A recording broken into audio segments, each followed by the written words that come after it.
Ma, ano ba? Ano naman, Blandina? Kailan ka ba mag-hire ng bagong katulong? I'm already tired doing household chores here. My God, pagod na ako. Hindi ako sanay. I am not sanay doing everything here dito sa bahay. Ako ka, Blandina, huwag mo nga akong pinipikon. Ito masakit yung mga braso ko sa kakalaban ng mga damit mo. Eh, kasi may mga kinukuha mong katulong ang arte. Mga tamad. Kailangan gumawa ka ng paraan na kailangan ng katulong dito sa bahay. Hindi ko kayo magawain dito. Hoy mga Mars, kamusta kayo? Ang binibenta nyo? Eto, nagbibenta kami ng Nang? lechon leches.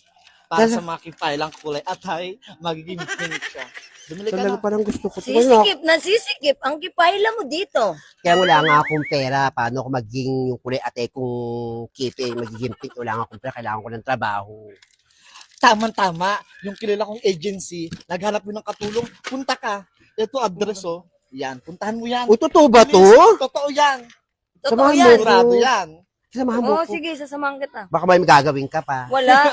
Samahan mo ko. Teka, Salamat muna ah. kayo ng mga paninda Bili ka na. na muna. O kaya, Eh, dalahin mo to sa agency, sabi mo i-post nila to. sige. Uy, pag nagsahod ako, saka ito babayaran. Ha? Oo, Oo. Matutuwa yung mister ko, magiging kulay pink yung ano ko. Sige na. Magiging kulay pink. Ay, ang kasamahan mo kipaila ko. Kumahan mo ko. Kailangan. sasamahan. Ay, salamat ha. Mag-ingat ka, Ay, salamat. mag-ingat ka. Ay, salamat ka na, dali. Bisa mo. Ano ma? Nakahanap ka ba ng katulong? Oo, Blandina. Tumawag na ako sa agency. Malamang, parating na yung mga yon. Matuto kang maghintay. Di ka mapakali. Pagod na ako sa mga gawaing bahay dito eh. I really need a rest. Gusto ko magpahinga. Gusto ko lumabas, mag-out of town, mag-out of the country. Para kahit paano, maibsan naman yung pagod ko, yung stress ko, na may maiwan tayo dito sa bahay. Magandang araw po, senyorita, senyora. Di makapaghintay. Ay, magandang araw din naman. Magandang araw din. Kami po pala yung pinadala ng agency ho. Ganito mga itsura nito mga bagong katulong namin. Oh, bakit dalawa kayo? Isa naman kinukuha ko. Ay, sinama ko na rin hutong kasama ko. Baka kailangan niyo po ng security guard. Yung ganda ho ng bahay ninyo. Makakatulong hutong kasama ko. Baka magnanakaw yan, ha? Ayoko ng malikot ng kamay. Ay, hindi ho, ah. Hindi ho magnanakaw at di po namin gagawin yon.